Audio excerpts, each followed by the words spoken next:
The much-anticipated Assassin's Creed stealths its way into Australia this month, and now that we've killed everyone in the 360 version, we can tell you about it. You're the assassin Altair, and after a fumbled mission, you're demoted and stripped of your weapons. In order to prove yourself, you need to assassinate 9 targets.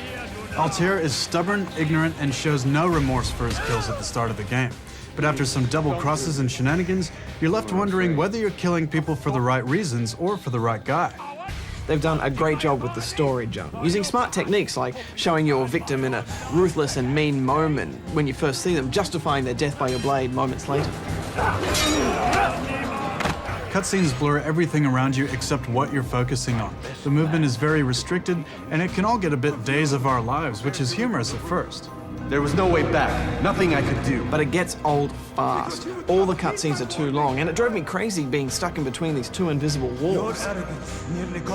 The game is set in the present/future, and all your medieval adventures are actually genetic memory explorations. Where is everyone? Gone to see the master. Do you think it worked, Jung? I think it's a risky game design decision, you know, and it'll be hit or miss whether people like it or not, because in the present day you're kind of punished by having such limited controls, and you're restricted to only a few rooms. But the whole sci-fi thing works better in the missions, I think, where if you damage civilians, you get noticed more. As you take damage, you become more out of sync with your memory, and if this continues, you die and you need to resync. It's kind of Groundhog Day, but I didn't mind that. I did want to see Altair kick some present-day face, though. Something else I didn't mind was a stealth game that wasn't at night and didn't have a crazy noise every time you're spotted and ridiculous timers. The spotted noise is still there, but it's not the heart attack that it was in Metal Gear Solid games. Missions are set in a bunch of medieval towns that are enormous, and they look beautiful, especially in HD mode. Each mission or memory block requires you to scope out a town and perform some submissions.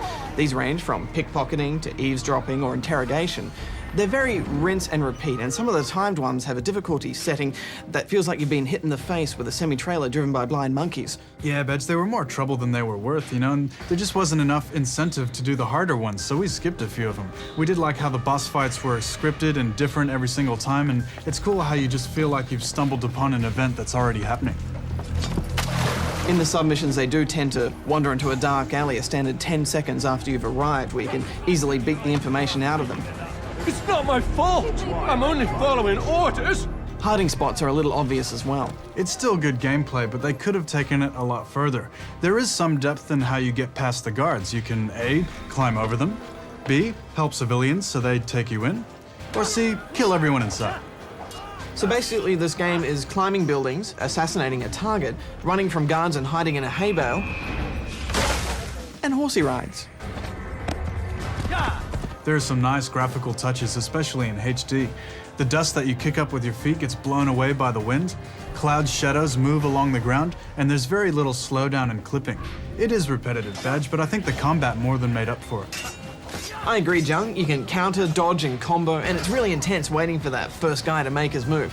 Plus, bodies just stay there for ages. The fighting difficulty curve is great too. Those French can really run fast, Badge, and the boss battles require move mastery. Counters look awesome, and it's great how everyone moves and interacts fluidly. Violent death scene Dutch tilt seemed to be a trend this year, Jung.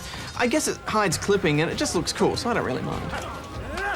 Voice acting is great, but repetitive, and the sci-fi element didn't gel completely, and it left us wondering whether the game would have been better off without it.